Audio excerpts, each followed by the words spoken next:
Hello, we're in the manufacturing area of the Albonée Winery. We're going to talk a little bit about how we make the wine when we get in here. We have stainless steel tanks, we have oak barrels, we have pumps and filtering systems. We do the bottling here.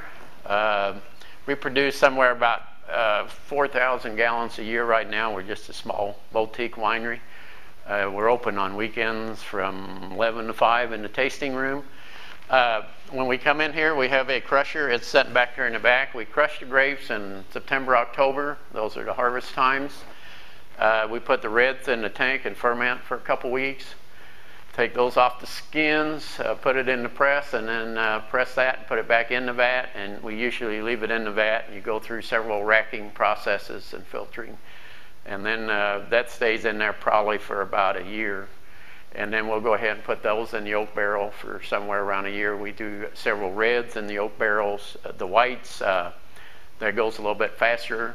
You usually just press and ferment on the juice with that. And that usually the whites we can sell the next year. The reds take about 3 to 4 years before we sell those. So we start growing our first plants about 11 years ago, and they were red Nortons.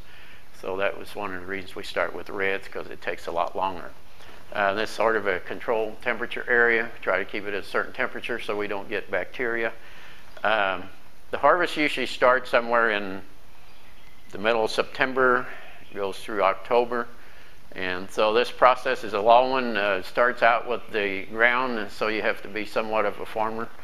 And it goes all the way through the process of making the wine, through bottling the wine, through selling the wine in our tasting room. So it's quite a process. So it's a pretty good, extensive farming process. And I sort of grew up as a kid farming, and I would say that if my dad knew the day that I was a farmer, he'd probably think I was nuts. But I enjoy it, and we meet so many nice people. And if anyone wants to come out and visit us, we'd be more than happy to show you this. We also have a bed and breakfast to go with the winery.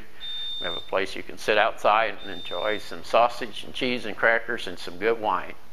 So we have a full line of wine all the way from dries to sweets. So thanks.